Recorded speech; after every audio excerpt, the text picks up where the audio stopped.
Hey there, everybody, and welcome to the final Android Central podcast of 2011. It's episode number 82 for Thursday, December 29th, 2011. I'm Phil Nickinson. I'm your host for this final Android Central podcast of 2011. And with me on this final Android Central podcast of 2011, we have Jerry Heldenbrand from the site. Howdy, everyone. And we have Corey Streeter from the Android Central forums. Hey, everybody. And live in the middle of the night in England, we have Alex Doby. Good evening, good morning, Merry Christmas, and Happy New Year.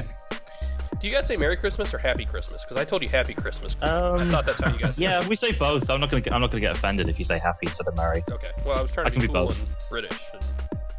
No? Was I British but not cool? Or was I cool and not British? I don't know. I'm confused now. Maybe not British and not cool. And neither British nor cool we have... No, I'm kidding. We have Mickey Papillon. You know him from the cellphonejunkie.com. Hey, happy holidays, everybody. Mickey, you just celebrated your 100th episode of the Cell Phone Junkie Unlocked, I saw. We did indeed. It was a marathon 2-hour show, and I know we're going to talk a lot about the same type of stuff we're going to talk about tonight on this show, but it was all about the 2011 in review. We talked about what our predictions were going to be and talked about what we predicted for next year, and I'll just give you a hint. It had nothing to do with flying cars, but we had some other interesting things to talk about. Yes, we are at 100 shows with that one. It's pretty exciting. It's awesome. I still remember your 100th show of the Cell Phone Junkie. That one's coming up on 300, which is amazing. Yeah, that one's been going on for 5.5 years now. It's pretty crazy. And we'll hit 100 on this one by March, I would assume, which is pretty cool too. So let's just dive into it. I didn't even do show notes for this one. We've been gone for 2 weeks, and I'm still kind of in holiday mode. You know, we kind of slowed the site down a little bit this week. We're not doing our usual 5 million posts a day. But we've been doing a lot of fun stuff, and a lot of stuff we wouldn't otherwise do, and a lot of stuff we're not going to continue the rest of the year, that we have some really cool stuff lined up for the first of the year, and that we're going to try to do as long as we can keep doing it, I think. It's going to be pretty awesome. Two of the things I want to talk about tonight that we have been running this week. We did the 2011 Android Central Awards. We did Reader's Choice Awards and Editor's Awards. And a little bit of controversy on these. Let's start with the Editor's Awards, because that's the one that kind of freaked people out a little bit. And I guess Jerry and I need to take responsibility for these, and probably more so me than Jerry. I have no problem taking the heat on this stuff, because that's what we paid for. You just want to run through them real quick? Let's run through them in reverse chronological order, or alphabetical. Podcatcher of the Year, all right, Dogcatcher, Google Listen, fine. Hacking App of the Year, Super User, Root Explorer. Jerry, why you did those? Why Super User? Because if you're going to root your phone, you better have it. No ifs, ands, or buts. You need to know what's doing what on your phone, and it tells you. Well, and 99.9% of the time, if you root your phone, you end up having Super User. That's right. It's on there, unless it's a extreme oddity. And if it's not, you need to get it on there. Very, very quickly, what does it do? It lets you know when an application is trying to perform a function as root, and gives you a way to approve or deny. Which is very important, actually. So it's not that your phone is just completely, totally wide open. Right. But cool. I like that. Tablet App of the Year, IMDb, just because it's badass, I think. Really useful. Well, yeah, when we discussed that, I mean, we both agreed just the layout, it designed from the ground up for a tablet. They did a wonderful job. The way it should be. Google Currents was the runner-up, and I don't disagree with that. And I think Currents is going to get even better in 2012. It's still pretty new. Mm-hmm. Twitter App of the Year, Twitter for Android. Plume was the runner-up. You can still go all over the map with these. Right. I think we said we've been doing the apps I use posts, and I wrote a little bit about how I used to use Seismic all year, and have very recently stopped, just because little things within the API aren't really working right. So all right. And I spent the better part of a week just using a whole bunch of Twitter apps, and I still haven't found one that I like perfectly. I'm using TweetDeck, which is Paul O'Brien's tweaked version of TweetDeck, and he'll be the first one to tell you that TweetDeck is kind of becoming abandonware too, just like Seismic. Seismic hasn't been touched since the summer. And if you remember way back in May, we got a little preview of the tablet app, which still has not come out, and it's ridiculous, and I'm getting ready to yell at somebody, because I used to love Seismic. I thought they did an awesome job. So I've been playing with that. Keyboard of the year. You know what? I mean, honestly, I could go back and forth on these. SwiftKey X and Swipe. Yep. SwiftKey is what I use most of the time. If I have a phone that honestly has Swipe on it, I'll probably just use it if it's already there because I'm lazy. I don't know. Mm-hmm. Corey, you got any? You disagree with that at all? Corey, are you drinking out of a champagne bottle? I'm moving on up. Or was that just an odd angle? Anyway, I never could get used to That was a champagne bottle. What, dude? New Year's Eve is 2 nights away. like that. I can never get into Swipe. It's just not my thing. I guess I'm old school. Yeah. It's a great app. I know a lot of people like it. I think SwiftKey is great. Personally, I just kind of stuck with the Android keyboard, both in Gingerbread and on the Galaxy Nexus. So I don't know. I've tried every keyboard out there, especially at the beginning when the original Droid came out. I was out there trying every single keyboard on the market. And I don't know. I've just kind of settled on the Android keyboard, and I'm good with that. It really is a personal thing, though, right? Mickey, Right. I mean, you're kind of a sporadic Android user. When you pick up an Android phone, do you actually change the keyboard at all? Do you even get that far? No, I don't actually. I use the stock. I've tried Swipe. I like Corey. I can't get into it, and honestly, I've never found. I should probably try SwiftKey, honestly, but I've never found one that I really like all that much. And one of the things that Android I think has had going for it, this is well before iOS had it, was the voice typing. I don't remember what they call that, but where it really does a very good job, and it's even better now in Ice Cream Sandwich. So and I do it a lot on iOS as well. I find less and less I'm actually using keyboards. I'm just talking into the phone a lot of times because it goes so much faster. I still think iOS wins keyboards. I mean, just nothing is as fast. I mean, sorry. I think the ICS keyboard's getting closer to that, but I have to have the secondary functions. I have to be able to long press and get, the @ symbol. I use the @ symbol in a lot of stuff, right? I use it in emails, I use it in tweets, I use it in passwords because it's a nice, easy one. So yeah, that's something for me personally I have to have. If you don't, cool. What about you, Alex? You got a favorite? Yeah, I kind of used Swipe for a while, but my problem with Swipe is that at the start of it seems great. It seems like it's this really useful thing that's going to save you a load of time. But later on, it just seems like you're wasting even more of that time checking back over what you've written for these random typos that you get. So I'm kind of boring that I tend to just stick with a stock keyboard on a device that I use. But I think Swipe's probably the closest I've come to actually using a custom keyboard. So it was my daily driver. Really, I mean, if somebody asks which one is best, I say you got to try them. They really are kind of that personal thing. Business app of the year, Docs2Go, Google Docs. I would probably throw Quick Office into the mix too. I think it's really good. For me, it's almost, again, especially with tablets, whatever's on there, I'll just use. But, if it's not on there, I'll probably go Google Docs, but I think Docs2Go is still probably the number one. And remember, folks, this isn't necessarily a list of the things I would use or the things Jerry would use. We kind of collaborated, and we'll talk about that more in a second. Social networking app of the year, Google Plus or Facebook. I tell you, I mean, I've talked about it here. I'm loving Google Plus the more I use it. It's not perfect. I think it's still got a little ways to go. But it's, and maybe it's just because of where I work. I trust Google a little more to not be inherently evil, whereas Facebook I do. You guys see there's a Windows Facebook Messenger app that leaked out, and I know it's pretty naive for me to say, but it's like the last thing I want to do is install something from Facebook on my computer. Now I know that's naive because I've got Facebook on my phone and I've got it in the browser and all that. But gee, I mean, it's like the last thing I want is something living and breathing on my computer from Facebook. No, ain't gonna happen. So Google Plus, I think, just has more potential. Check-in of the year, Foursquare, Google Plus. I think Path. I'm giving Path a second shot. I think Path as a standalone service is kind of ridiculous. I don't need it's. If you don't know what Path is, it's kind of like Foursquare. It's kind of like Facebook. You have this controlled group of people who can follow your paths, or you can allow into your paths, or whatever, and see what's shared. But at the same time, it connects to the APIs of Foursquare and Twitter and Facebook and just some others, I forget. So you can share on those services as well. And as far as that goes, it's not bad, although I'm having a problem. I can't actually get it to connect to Twitter. I don't know why.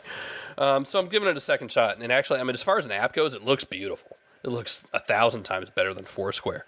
And I don't care about the gamification of Foursquare at all, in the least.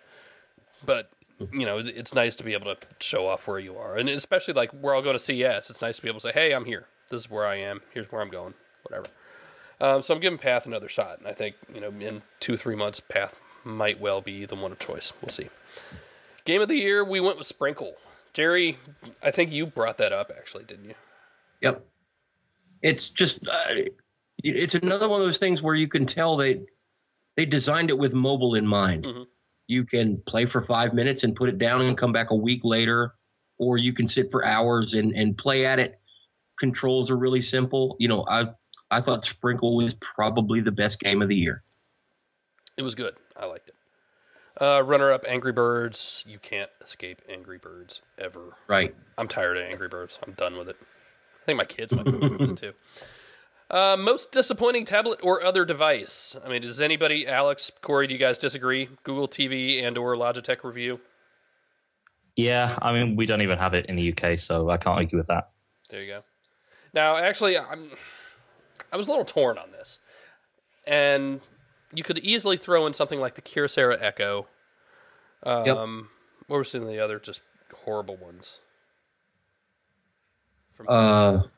We've had a few bad ones. But that LG phone on Verizon that nobody bought. The HTC no.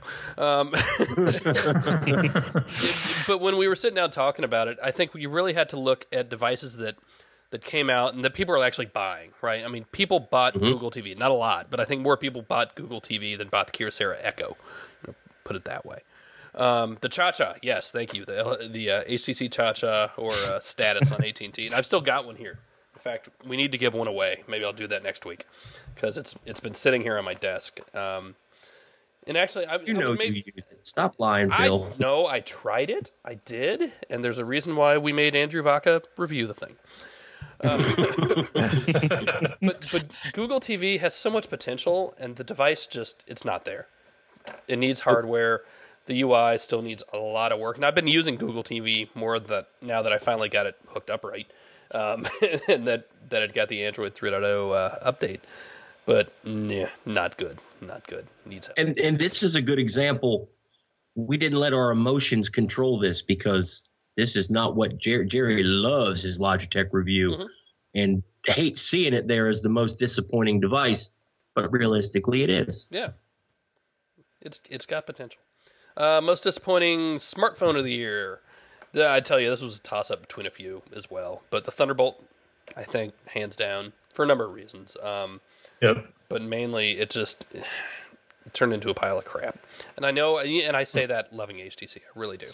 But I've said it before where I think Verizon really went to everybody and said, give us an LTE phone. You don't want to miss out. You need to be on board with this. Give us a phone. And they kind of got half-assed a little bit. Jerry, you really pushed for the G2X. And anybody that has one and bought it when they were new, you probably agree. It's a great phone. There was a few that had some screen issues. It's well built, great hardware, but the software was just so bad, and it took them so long to fix it that by the time they got it fixed, it was no longer relevant. And can you imagine if they'd been on the ball and if today the G2X actually had ice cream sandwich? Oh, Alex, I always think, what if the G2X had been the Nexus S? Yep. Yeah, sure. That would have been an amazing phone. So LG, Google, if you're listening. Yeah, I mean, it wasn't in any way, shape, or form because of the hardware, right? I mean, the hardware was awesome. And it was the first dual-core phone, and, yeah, I mean, look how far we've come since then. It's a year old now. And I always like to joke about it. It's built so tough, I actually drove tent stakes with it. Oh, did you? To see if it would hurt it. Jesus. Yeah. Why didn't we have that on video? Because I was afraid it would break it. I was certain that this is going to break it, but I did it anyway. All right. I ran out of ways to describe this. Maybe I'll call it the small form tablet of the year. The sub 10-inch or e-reader. Basically anything that's not a big 10-inch tablet, right? The winner, Amazon Kindle Fire. Yes? Yeah. Yeah. I think it's got to be. Runner-up, we did the Nook Color. Why did we do the Nook Color and not the tablet? Well, the tablet's still a little new. I mean, when we discussed this, the jury was still out a little bit on it. But everybody with a Nook Color seems to love it, and I love mine, so I couldn't disagree there. You almost, I don't know, you almost have to put those in like almost the exact same thing, right? I mean, I think as far as the color goes, the tablet is that much better and for a little more money. And I'm always of the mind that I'm willing to spend a little more money to get a little bit better, but that's me. So I don't know. I could go either one on that. I think I would. If somebody says no, the Nook tablet needs to be there, I would not disagree. I would just say the Barnes & Noble Nook. I don't know how to spell that though. There's a lot of smaller ones that are really nice, and it was another hard. I would have loved to seen the Flyer on there or the Galaxy Tab 7. They're both great little devices, but they're not real popular, and they're more expensive. A lot of people, yeah. I tell you, it's strange you mentioned the Flyer. Really? In that I used a Flyer again because I reviewed it like 6 months ago, and I used it again for the first time a few days ago. And it's amazing how far things have come just in terms of responsiveness and usability. Mm-hmm. And the Flyer demo unit that I used was nowhere near as responsive as my Galaxy Nexus. And that it's just a world above from that. I tell you, for everybody listening at home and listening live right now, that's a pitfall of what we do, because a lot of these devices we get, we don't buy them all. We buy some. But, it's just not realistic to buy every device that comes out when you're covering every carrier and you're covering internationally like Alex does. So we see a lot of these when they first come out, and they haven't necessarily gotten every software update, and especially in the case of the Flyer, right?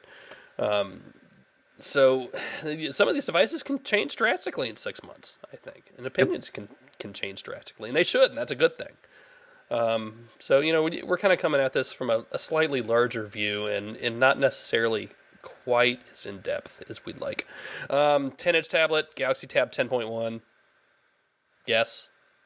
Without a doubt. A doubt. Runner-up, the Iconia A500. I don't think I'll disagree with that. However, and I cheated. I put but what about the Asus Transformer Prime and even but the original exactly what you put there is why I didn't put the Prime as number 2. Yeah, no, I agree. The Prime is an awesome tablet, and absolutely, if you have the money, get it, check it out. But as of right now, it still in fact, we're hearing today, I started getting emails that people are finally starting to see it really start shipping, so that's good. But, yeah, I mean, I almost cried when I had to send it back. It's the nicest tablet I can picture using. But if you have if you can't get it, then what good is it? I still have a problem, and I've got the Zyboard sitting here, and I still need to finish the review. But I'm still kind of like, all right, it's another Android tablet. What's new? And even, what's Ice Cream Sandwich going to bring to me? That, we don't, it's going to bring a bunch of little things. Is it going to up the experience enough to justify $500 and $600 for this tablet? I don't know. I'm going to have a long, hard look at that. So we'll see. But, otherwise, these tablets, they're nice. They're not bad tablets by any stretch of the imagination. But they're not necessarily bringing anything new to the game. It's like, all right, here's another one. Cool. Did you guys even consider the Zoom? The what? Zoom. The what? Zoom's a weird one, Corey. It is. Myself, some days I'll grab my Galaxy Tab and say, man, I wish I had kept the Zoom instead. But then again, when I'm throwing it in the backseat of the car to read while the wife's grocery shopping or something, and that tab is nice and light, I'm like, well, I'm glad I got this tab. The Zoom is the people that kept it love it for a particular reason, and it's great for them. But for most of the consumers out there, it just didn't do it.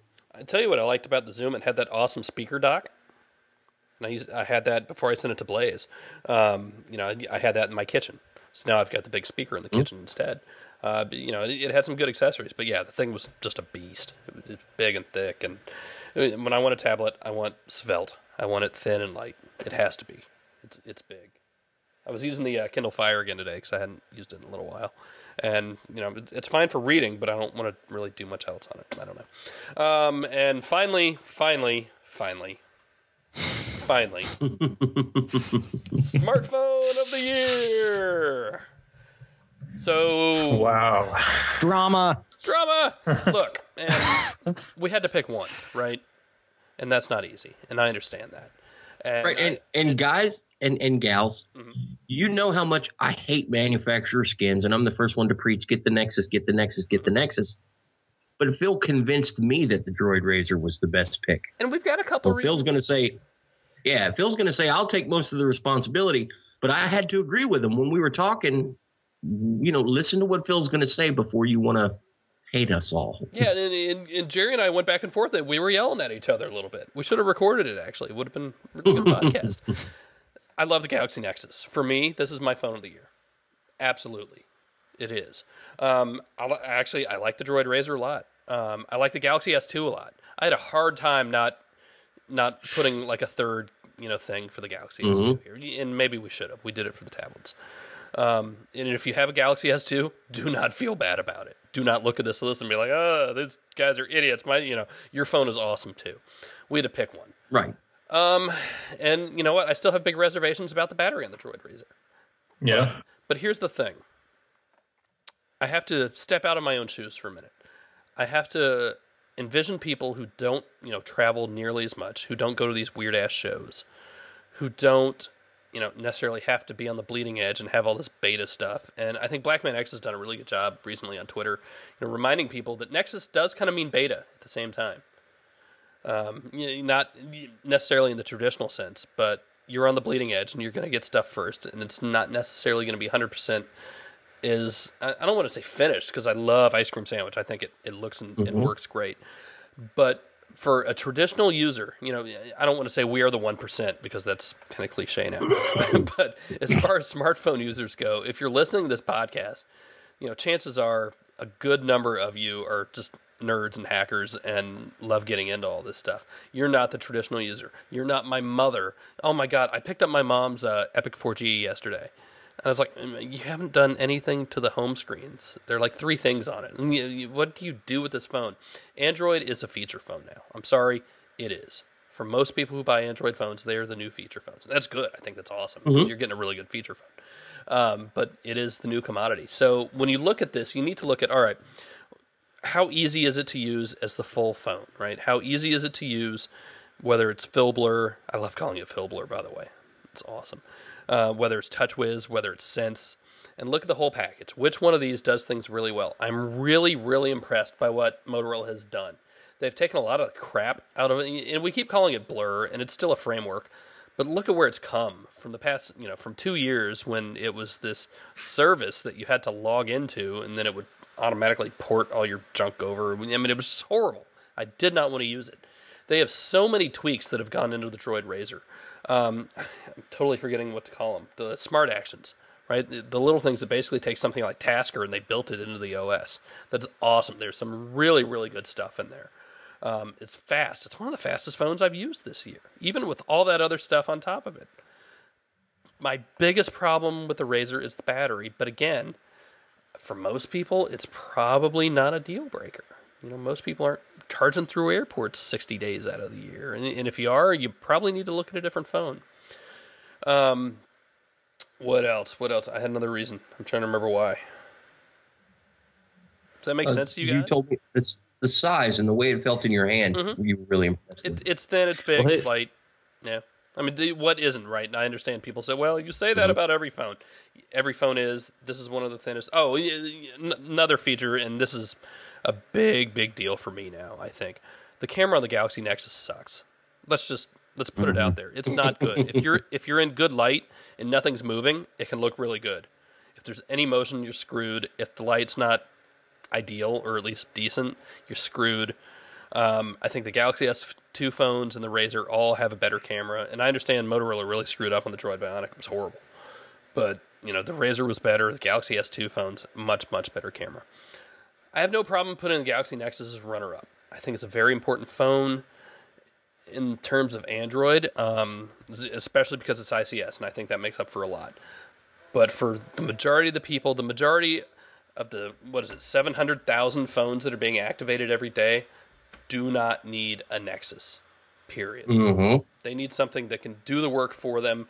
They don't need to, have this bare bones phone. And that's what a Nexus is. A Nexus is bare bones. It's the equivalent of going to Newegg and buying a bare bones computer and doing it all yourself. That's not what the majority of people want. That's why people buy iPhones, right? They want Apple to take care of all that stuff for them. And Apple does a really good job of it. But, you have more than one kind of Android user, other than just the people listening to this podcast and reading our site. And I love you all. I do. But that's why we went with the Razr as the phone of the year. All right, and I don't think I can disagree with you. Tell me I'm wrong. I just want to throw that in there. Here's my question. What about HTC and all this? Because you're saying in terms of ease of use for the average person, all these tweaks and blur. What about Sense on the Resound and the Sensation, phones like that? So you got to take more than just the UI into consideration. I think I got to go with the Verizon phone over something like the Sensation just because T-Mo was in a really weird place this year. That's not to say they're in a horrible place and the phones suck, because I like the Sensation a lot. One of my favorite phones of the year, actually. I think I probably liked it a little more than the Amaze, even if the camera wasn't quite as good. Man, I tell you, it's tough. Well, see, especially Alex, you don't. Maybe it's hard for somebody from Europe to understand the whole Verizon in the United States kind of thing. Whatever Verizon pushes is what is going to become relevant here in the States. That's just the facts. Well, in that case, what about the Resound? I think maybe I just got tired of Sense by the end of the year. Yeah. And honestly, that might well be part of it. Maybe I'm just tired of Sense. I saw more movement from Motorola through Blur and through the UI, and I saw more improvement than I saw at HTC. There's a lot of stuff in the newer Sense versions that I like a lot. And, you guys have heard me just rave about that lock screen. Love it. Mm-hmm. But I think maybe I just got tired of Sense. I don't know. Now, that said, calling a Verizon phone the most awesome at this point, for these reasons, when I'm saying it's not just, the UI and it's not just ICS or whatever. Calling a Verizon phone is kind of a difficult proposition right now with all the crap they're getting for LTE, and rightfully so. And now so with this $2 a month for paying your own damn bill thing, which, I hope that saves them a lot of money, because it was a hell of a PR mess. I got to take a deep breath on that. Well, you know what? We're all going to do it. You're either going to do auto pay or you're going to pay the $2 because you're going to be. It's only $2. I need to pay my bill. Fine. Mm-hmm. They're going to take a little heat, and they probably decide, all right, the heat is worth it because we're going to save all this money. So I'm not happy about it at all, but I understand that's what's going on. No, that's why we went the Razr over the Nexus. I still love the Galaxy S2. I think you have to take into consideration Samsung upgrades, which isn't entirely the fault of Samsung. I've been saying that for a long time, but it's something you have to take into consideration. I think Motorola has been more transparent in its updates and its upgrades. They have that site where they have phones listed worldwide and said, here where we are in the process. Now, really soon they need to start getting the ICS stuff up there. And, they have it in the big strokes. Here's the Bionic, here's the Razr, the Zoom, and I forget the other devices. They're all getting ICS. But, we're going to see them on that chart soon enough. So transparency, I think, means a lot. And that should go a long way for Motorola. I do want to bring up something about the Galaxy Nexus. Yes. I don't know that I would say that it's just catered to people that want to hack. It's not. I think Mm-hmm. I think the experience for me, of course, every new phone I get, I don't like it immediately, and then I have to play with it for a few days, and I fall in love with it, and I never want to get another phone again. That's a great way to use a phone, by the way. The Galaxy Nexus with Ice Cream Sandwich, it's the first phone where I haven't had to go out and buy a bunch of applications from the market to fill a bunch of holes that the stock apps have in them. The email app is really cool. They have some awesome widgets on there. I actually think they did a really nice job with the browser and the messaging app. The phone dialer is great. There's a lot there that I think the average user would like a lot more than they would with Gingerbread or Froyo. I'm very happy with it. I think they did an outstanding job. The thing that I don't think they should have done is expose all those developer settings to the average user. So this phone is they're not selling this as a developer phone. Their commercials are not catered to developers. They're kind of, if you've seen some of the commercials, they're very iPhone-ish. They're very Apple-ish in the way they market the phone.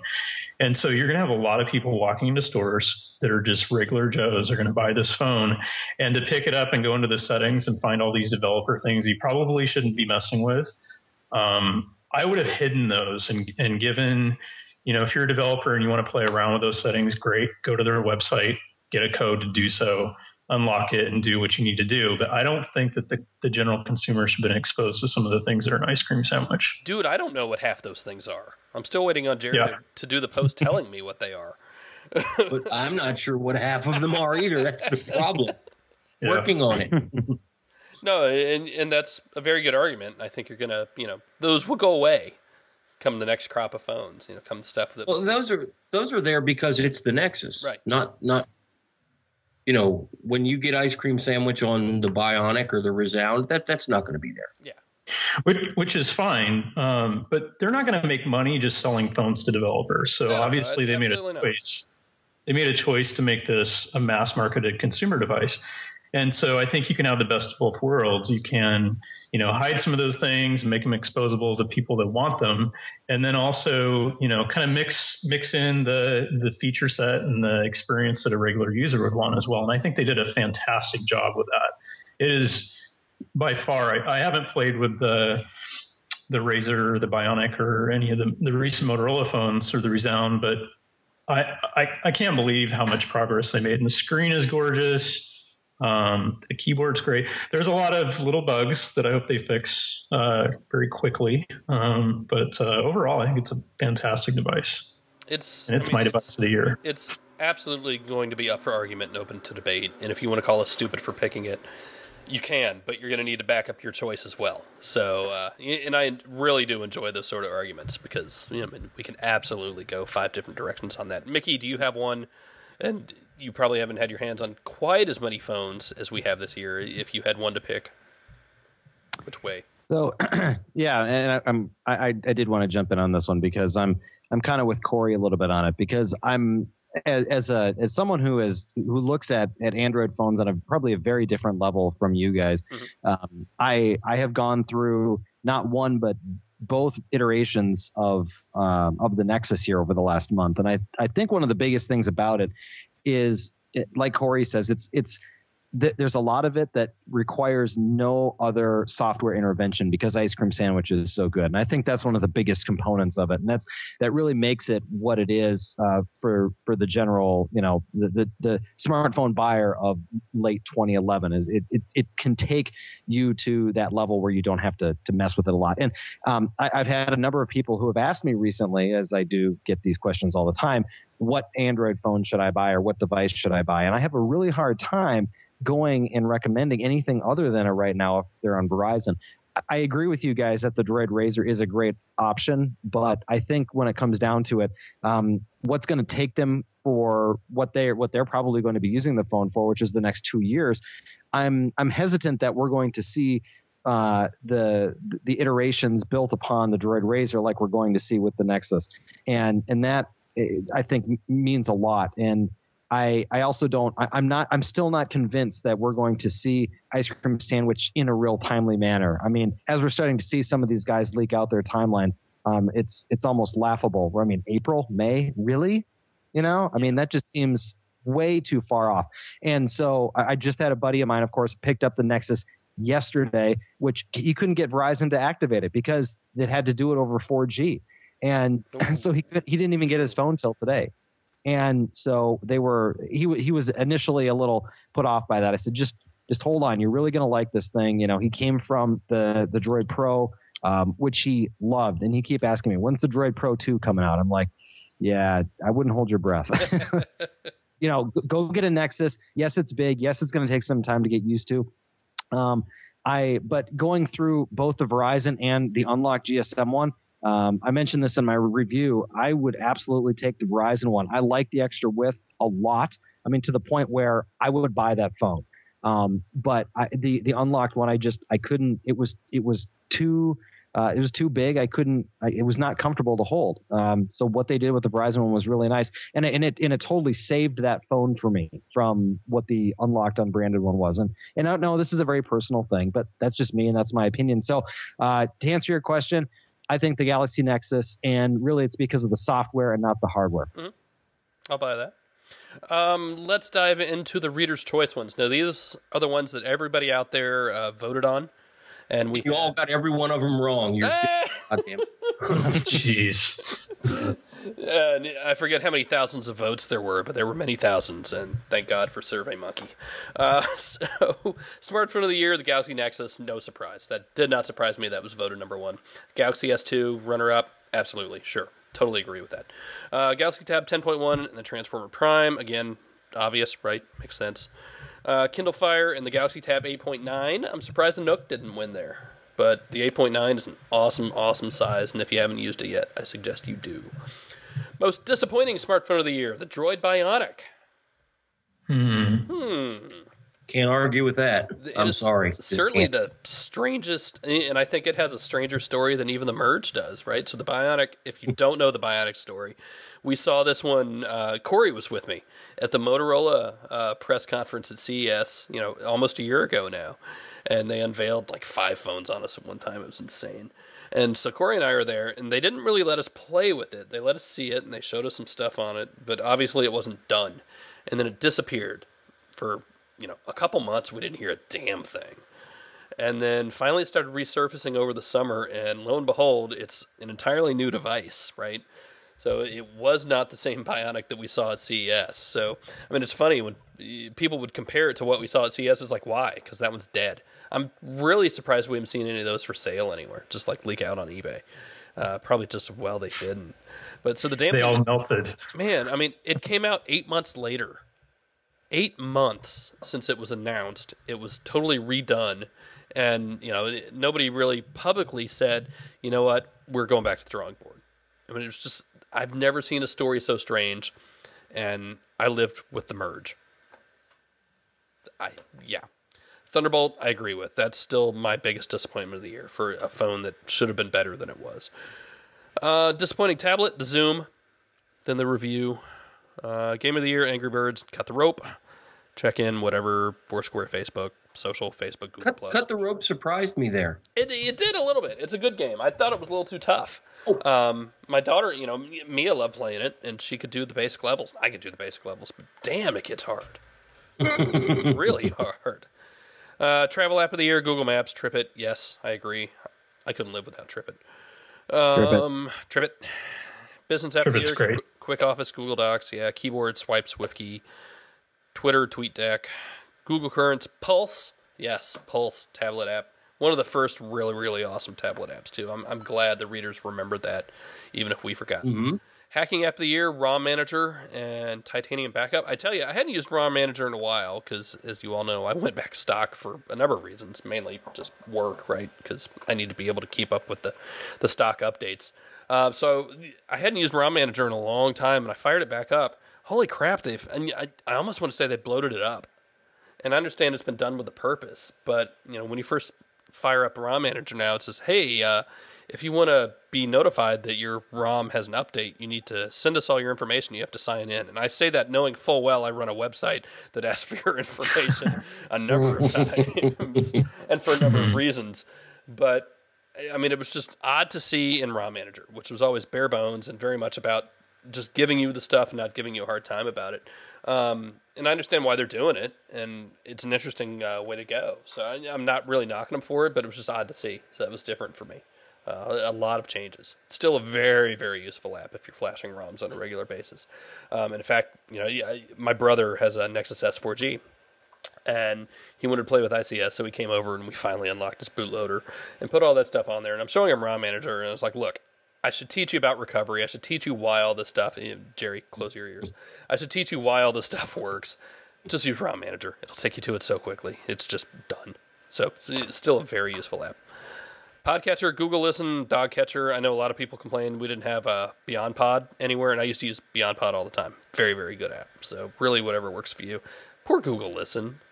I really think, Jerry, we've got to have a podcast app coming back, right? Because it's built into Google TV. I would hope so. I mean, yeah, and the one on Google TV is really nice.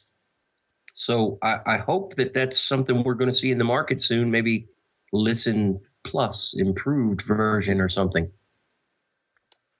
We'd better. I'm going to be really disappointed. And You hear that, Google? Google needs to list the best damn Android podcast in the world. Why are we not indexed? Why? I digress. So those are the AC Awards. Whether you agree with them, whether you don't agree with them, there they are. That's all I have to say about them. Good discussion, except for you guys suck. I mean, we had reasons for sucking.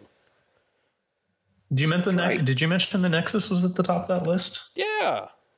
Oh. The wrong Nexus. What? I'm just teasing Corey. No. Yeah, he likes to do that regularly. Should the I have Verizon Galaxy Nexus be... Corey doesn't. Should the Verizon Galaxy Nexus be split off from the... Into what? From the GSM one? Should we talk about it like it's separate?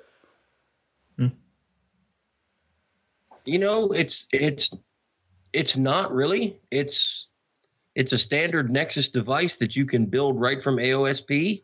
But even if people wanted to claim it wasn't, it is. But if you try to put the wrong software on it, you're going to brick it. Well, that's true. So that's kind of scary. To me, they're two separate phones. To a lot of people, they're not going to be. I'm concerned about Verizon still and holding up the 8-day price process. Yeah, hold on to that thought because we've got a good voicemail on that in a little bit, and we'll get to that. Anything else you guys want to talk about 2011? I mean, I was thinking back about it this year, and it helps when I go into Trip It and look at all the places I've gone and all the different trips, and it helps me remember them. All right, so we had CES, then I went to Google to see the Honeycomb stuff, and going to Google was badass. I mean, how much fun was that? And seeing all the Honeycomb apps, which now kind of feel commonplace, but they still work and they're still good. Had Mobile World Congress right after that, literally the next week. Saw a lot of the same developers, a lot of nice new hardware. Don't forget the Desire 2 line and Desire S and Incredible S and all them. It's where we got the first Facebook phone in the Cha-Cha that kind of fizzled. Interesting idea, but you can't go back to a screen that small. And right about that same time, we had the Kyocera Echo, which, again, I'll applaud them briefly for trying something different, but hardware just wasn't there. It was an interesting idea that had too much going into it and too many APIs when you're developing for two screens like that. And it's just really, really tough with the pace of iteration. What else? Then we had CTIA and we also had 3D at Mobile World Congress, right? So 3D was supposed to take off. Thank God it hasn't. I mean, when was the last time we saw a 3D device released? I know the rumors, and oh my God, I'm so sick of these Galaxy S3 rumors at Mobile World Congress. Like, no shit, right? They're going to announce a phone at a mobile conference. That's genius. I think anyone who published that story should not be allowed to go. But seriously, if Samsung puts out its first 3D device in 2012, don't do it, Samsung. Do not do it. We don't need 3D smartphones. I'm sorry. We don't want it. And I know a lot of people like them. But no. It's just, it can't be economical at this point. They can't have sold enough of them to make it worth it. Otherwise, we would. So do you reckon we're done? Completely done with 3D right now? Oh, no. I'm willing to bet we'll see one or two more. Just to torture us. But, no. Please don't. So 3D came and went. What else do we have at CTIA? CTIA in the spring was better than... so CTIA, you know what? We didn't talk about the weird saga of the Galaxy Tab 10.1, because actually that had a weird one, right? We saw it for the first time at Mobile World Congress, and then it got revamped a month later. At CTIA in Orlando, they showed us an entirely different one. They didn't let us touch it yet, but it was an entirely different device. And then we went to New York and we saw it again. We finally got the Galaxy S2 here. The Galaxy S2 was a huge phone and should be. And I pray that we get updates a little more timely in 2012 than we are now, or Samsung is going to have even more explaining to do. Kind of fizzled, not fizzled, but things slow down in the back half of the year. I'm glad they do. What else do we have? We had more good stuff from Motorola, right? We got the Zyboards, which are singularly the worst name for a device in history, I think. It does not get much worse than that name. And in fact, it's bizarre watching the Verizon commercial. They're like, buy a Droid Razr and you get $50 or $100 off a Droid Zyboard. And I can just see people sitting in their living rooms like, what the hell is that? And keep it away from me. Sounds like something I need to take pills to get rid of. Anything else? The Galaxy Note, I think, is a big one, and supposedly we're getting it here in the U.S. Supposedly they sold 1 million of them, or shipped 1 million of them by now. But you know, I'm not convinced it's going to take off in a big way. It's just too big for most people, and it's going to be limiting itself to such a tiny niche that maybe it'll be on some carrier or other. It's not going to be a big mass market phone ever. Let's talk about 2012. I'm real curious. One thing, Phil. Yes. We need to talk about all the devices that got activated over Christmas. Yes. How many millions was it? Or hundreds of thousands? 3.7 million, wasn't it? Woo. And they clarified that doesn't include any Kindle Fires. Right. It doesn't include any Galaxy players. It doesn't include any tablets from China that don't have 3G. It's anything with Google Apps, right? Right. So that's just a portion. You can probably tack 20, 25% on that number, which is huge. That's a lot of stuff. You know, and remember, you're talking almost 1.5 million devices every day, or every 2 days being activated. It's incredible. And then Christmas, in Christmas, everything goes up almost exponentially. Mm-hmm. I understand that. It's so many devices. I think I said on Facebook, to tell all my friends and families, like, this is why we travel so much. This is why we work 16 hours a day. And we can't keep up. We pick and choose the stories we write because there are that many of them to do. And you know what? I'll let everybody else write the same crap story about something that's kind of important. I'm having a good time writing what we're writing and going off the beaten path a little bit because there's so much stuff out there. They're really, really, it's incredible. If I were Google, if you guys haven't read it yet, there's a really good piece. Who was it, Jerry? It was Electronista this morning? Ars Technica, thank you. I want to get that right. Who wrote down something that Jerry and I have been saying for a long, and I think we all have been saying for a long time, and that you have Android devices, and you have Sense devices, and you have Moto Blur devices, and they did a really good job. We'll put a link in the show notes for you guys listening at home. Did a really nice job explaining why, and I think did a better job explaining it than Jerry and I have, just because we haven't taken the time to do so. And we really have to stop thinking of all these devices as Android. They called them Android capable or Android compatible. And I like that word. Yeah, and I really like that. And Dan Morrill from Google said this is exactly, not like yes, that's awesome, but like this is exactly what we had in mind when we created Android. It's exactly the way we went about it. And I've called it an embedded OS, and I really shouldn't call it that because that's kind of too nerdy and too inside baseball. But that's what it is. That's why they developed it, so that people can do whatever they want. So that Motorola can take it and do what it wants, and HTC can take it and do what it wants. So when people say, oh, give me the option to take Sense off, you will never see that. You will not see that. You'll see it in a Nexus device, where you have the option to put something else on. You will never see a toggle switch that will let you just turn Sense off. There's absolutely no value in that for HTC or Motorola or Samsung. That's like saying, hey, Phil, we want you to make a website, and we want you to work your ass off and have a team of writers to write whatever they want, but we're going to have a little switch up at the top that says, all right, if you don't like this website, flip the switch, and you can automatically see somebody else's stories here on this site. It makes no sense whatsoever. Right? I mean, that's a little out there, I understand. But, attack. But, same sort of thing, right? How could you get engineers at Samsung to bust their ass on TouchWiz or engineers at HTC to bust their ass on Sense when you're just going to give people an option to turn it off? Why would you want to go to work every day?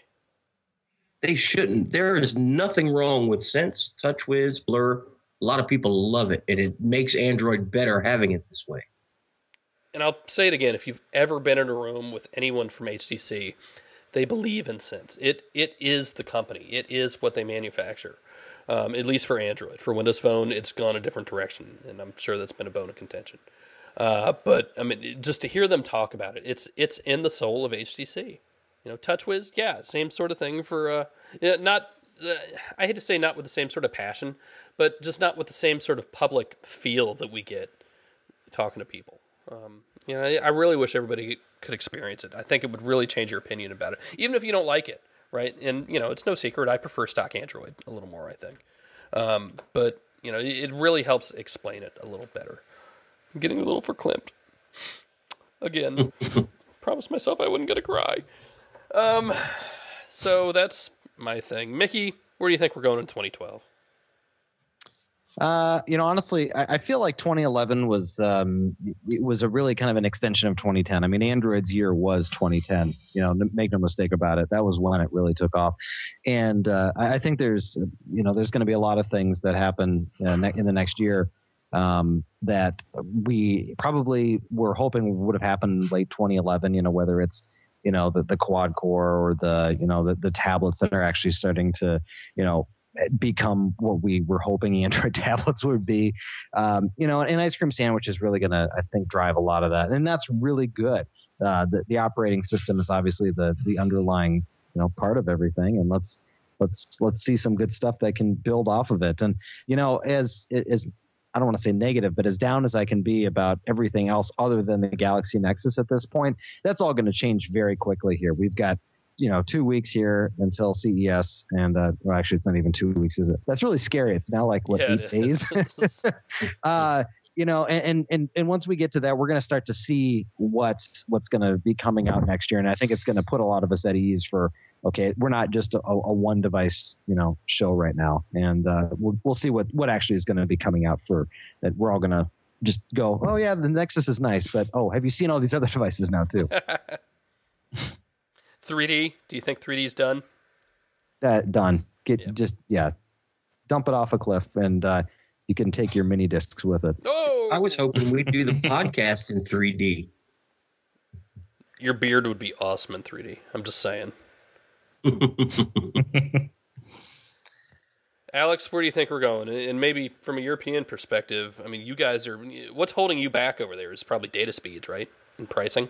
It is, and we have all this nonsense going on between the two main carriers over here as to when we're going to get an LTE, even get the frequencies auctioned off. So that's still well off in the future. We're talking years, not months. But I'm kind of got to agree with Mickey. I think we're looking at tablets this year. It's going to be interesting to see now we have a proper, fully fledged tablet version of Android that's not just sort of hacked together. See where things go with that. On the other hand, I think it's going to be interesting to see what manufacturers do with ICS, how they bring in elements of the very careful design that Google's done on what's on the Galaxy Nexus, and how they translate that into Sense and into TouchWiz. So yeah, it's going to be kind of a continuation of what we've seen towards the back half of this year. And I think another thing is going to be the size of handsets. So we've seen a lot of gigantic phones this year. I think there's only so much bigger that you can get in terms of just the size of these things. I think that limit's going to be 4.7, because if it's any bigger, you just can't use it with one hand. I think it's going to be 4.7, and the resolution is going to pretty much stay at 720p, because on a 4.7 inch device, you don't need any more pixels. So that's my prediction for the way phones are actually going to turn out. Corey? I'm not good with predictions, but I can tell you what I want them to do. For 2012, I would like them to focus on quality instead of quantity. I don't want to see HTC put out a new phone every time they have a point release in Sense. There were just too many devices in 2011. The hardware on a lot of those devices, take the Thunderbolt, for example, the Evo 3D was just not up to par. And it gives Android a bad name, because people buy these phones and they think Android. They don't necessarily think about, this is an HTC device. They think Android, and that's what they're buying. They're moving from the iPhone to Android, and they want to try the new operating system, and it does at least a bad taste in their mouth if they start having all these GPS issues or peeling kickstands or whatever the issues are with these phones. I'd like to see them build some more solid phones and just focus on, maybe releasing two new skins a year on each of these devices and make them really well. And, I saw a lot of people last year. It's like, what was the difference between the Evo 3D and then the Sensation? I think it was within a month of each other, and you got a newer version of Sense than with that device than if you'd waited another month and gotten the next one. Well, I don't know. I got to say, with HTC, they've done it's taken them a while, but they've got their older devices on the Sense 3 now. So they're starting to do a decent job with that. But I see what you mean when you buy a device in the middle of the year, it's got Sense 3. 4 months later, you've got Sense 3.5, and you're left feeling like you've got an old device.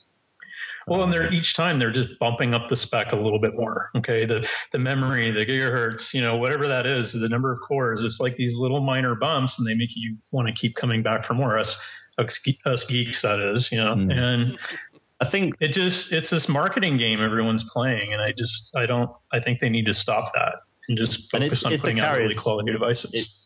It's the carriers as much as the manufacturers in that sense, isn't it?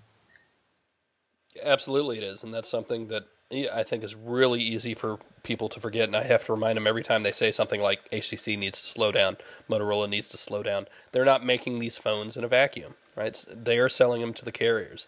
Verizon is the one that's saying, we want to put out an Android phone every week. Some weeks we're going to put out 2. That's not HTC's place to be like, hey, maybe you should slow down. HTC's job is to make money into cell phones, and that's what they're going to do, and anyone who blames them doesn't understand business in the least. That said, is it good for a platform? No, it's not. I've actually enjoyed kind of watching Android become sort of the economical phone, become the commodity, right? And I know Apple tried to make fun of it for that, but it makes sense, right? It is the perfect OS to become that commoditized feature phone type OS. You can do whatever you want with it. Look at something like,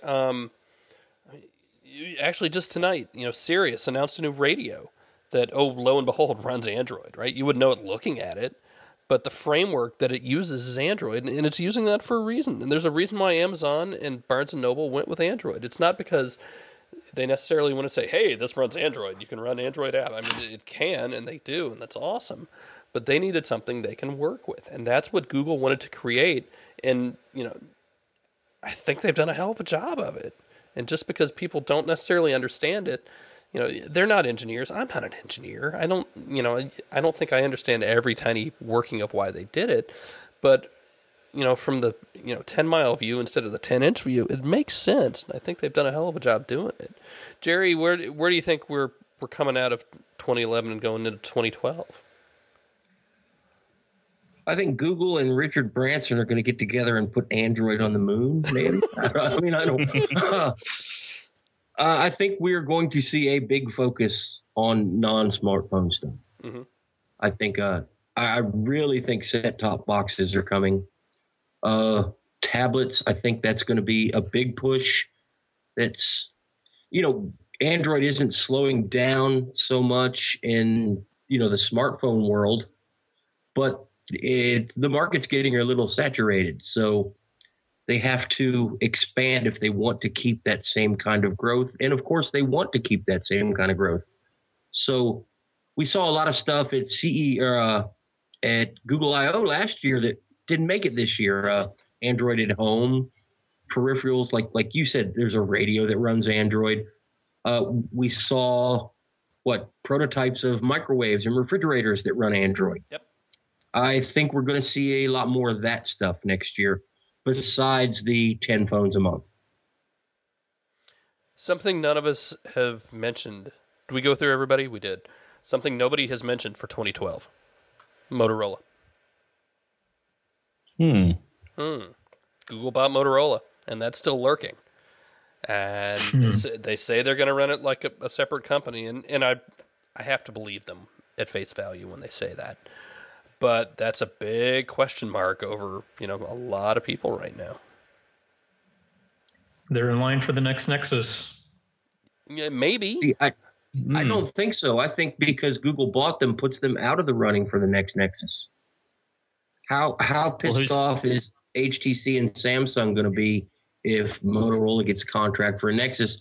Not saying that it wouldn't all be above board and done, whoever made the best bid, it would all be fine. but it's still going to appear that, a little bit of favoritism. And I just don't think that's going to happen. Here's my wacky prediction. I think the Nexus line is going to stay with Samsung for the foreseeable future, whether that's a tablet or whether that's a phone. I think HTC is happy doing what they're doing with a bunch of other platforms and with Android. And I think, Motorola is probably out of the running because it's going to seem like favoritism, so it's going to be left with Samsung. Could be. That's just my gut feeling. Not that we don't want to see a Motorola Nexus or an LG Nexus or even a Huawei Nexus. I would love to see an HTC Nexus, another one. I think that's a good look going into it. I'm excited. I think we got some really good stuff coming. Jelly Bean. Don't forget Jelly Bean. Don't forget Jelly Bean, if that's in fact what it is. It's kind of the obvious name. I assume they're looking for something else, Jujubes or something. I don't know. I got a couple of voicemails I want to get us into. I've had too many laying around. Sorry we took so many weeks off, so some of them aren't quite as relevant as they might have been. But let's dive through them real quick. And I'm sorry I didn't even write down the names. So, Renee, if we just want to go with the first one. Hey guys, this is Sean Bates from Kansas City. My question for you is, I've heard some people say that the Verizon Nexus isn't a true Nexus, and that's great and all. I still like to think it is. My question is, how Google released the Nexus 1. You bought it through Google on their website, and all you had to do was pop in an AT&T or T-Mobile SIM card, and it works. Why could Google not release a Nexus that has a CDMA radio in it? Would that be possible, or did they go with the Verizon exclusive thing because Verizon paid money to get it? So my question is it possible to have someone like Google sell a CDMA phone that you could just easily activate on Verizon? Thanks, guys. Love the show. Listen to it every week. Ignore the part where you're asking about Google releasing a CDMA phone because they've done two now, right? The Nexus S4G and the Galaxy Nexus. The bigger question is, can Google sell one that you don't have to go through Verizon to activate? And the answer to that is no. You just can't. Satya Sagan at PC Mag did a really good post on that, not on why you can't. When you have any sort of phone that goes through CDMA carrier, the carrier will have to be involved. Whereas with the GSM phone, all that, and Mickey, correct me if I'm wrong here, all the provisioning, all that information is stored on the SIM card. You pop in the SIM, you're good to go. With CDMA phones, you have to go through them to activate and provision the phone, because otherwise it's a brick. Yeah, and they essentially have a database of all the electronic serial numbers of the devices that they want to have activated on their network. And what you'll find is that the tier one carriers, so Verizon and Sprint, will be very strict on what they will allow on the networks. There are some of the regional and smaller carriers that will let you do that. I know Cricket is notorious for allowing other devices from like a Verizon phone to be activated on their network. But the tier one carriers just aren't going to do it. So yeah, absolutely. They need to, you need to have the carrier intervention there. It is a Nexus. Mm-hmm. You pick it up, you go into the settings, all those developer options are there. The second day I had it, I unlocked the bootloader in about 5 minutes. I rooted it in 20. I'm already hacking the phone to do things that I want it to do.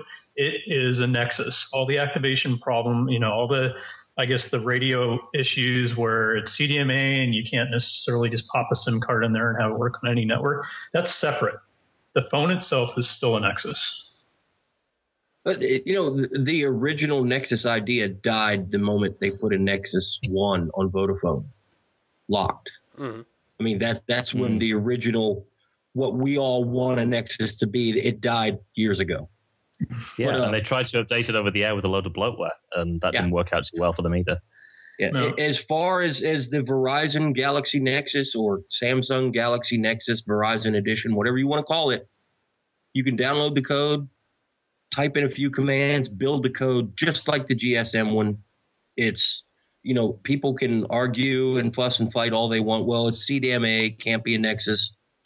It uses the same software. It's a miracle that I think it's unprecedented for Verizon to put out a phone like this. It is. And Jean-Baptiste Carew, when he announced that it was going to be there, he even made mention that this is the first Verizon phone the first CDMA phone, and the Zoom as well, the first non-Nexus device that was included. And he made specific mention that the Zoom was the non-Nexus device, not the Verizon Galaxy Nexus. Right. Yeah. So the people that are in Mountain View say it's a Nexus. I don't think we should be arguing with them too much. They kind of know what they're talking about. Now, it might be their last one ever. It'll be interesting to see how this all plays out, because this is definitely new territory for Verizon. The reasons for not allowing these kind of devices on their network before are financial. You know, they want the bloatware on there. They want to make money off these apps. And this is not their culture. So it'll be interesting to see how this plays out. All right, next voicemail. Hi, this is Shanford Scott. Love the Android podcast.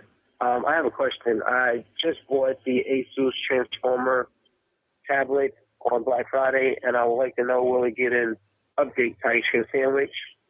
Thank you very much. Yes. Yes. Yep.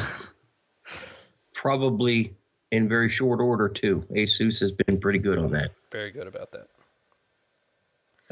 Next. That was easy. Hey, Android Central. This is yet another Steve calling from Jersey. I got a question about the Kindle Fire. I understand it's got WhisperSync, and I know all the other Kindles have it, that you can download books right to the device. They used to have Sprint. I think now they have AT&T 3G built into the device. Does the Kindle Fire let you stream movies directly from Amazon if you have the Prime service? You know, you're paying for Prime for $80 a year. Can you stream movies directly with the device without having to worry about 3G on a tethering or over Wi-Fi? Can you use the built-in data to actually stream stuff from Amazon, like with the MP3 and movies? Because if so, that is like a freaking killer deal.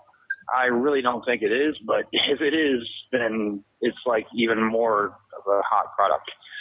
If you can let us know on the podcast, I'd love it. Thanks.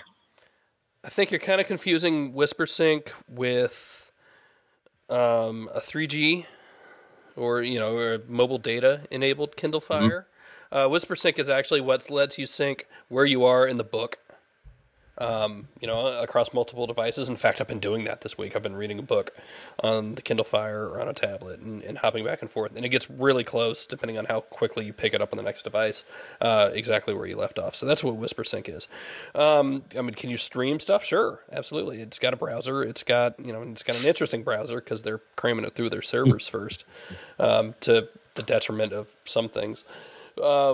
But yeah, otherwise it's a tablet that does stuff. It streams video just fine. The resolution isn't quite what I would like it to be, but sure. It streams music. That's part of it, right? It hooks into your Amazon Cloud Storage account and plays them just fine. It does not have mobile data. So if that's what you're asking, no, you do have to have a Wi-Fi connection to do it. Now you can do it with a hotspot, right? If you've got a MiFi or whatever, you can do it over that. Right? Am I right? I do believe so. Cool. Next.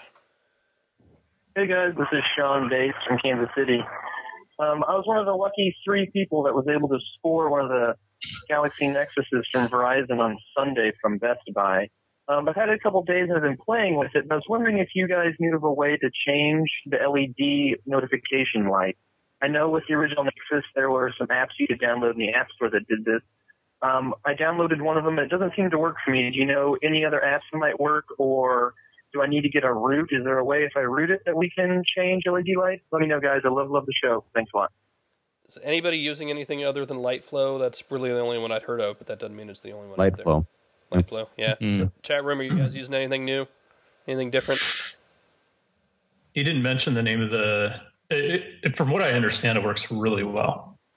The forums, that's what everyone in the forums recommends. Yeah, everybody's using LightFlow. I tried it, and I tell you, I'm just old.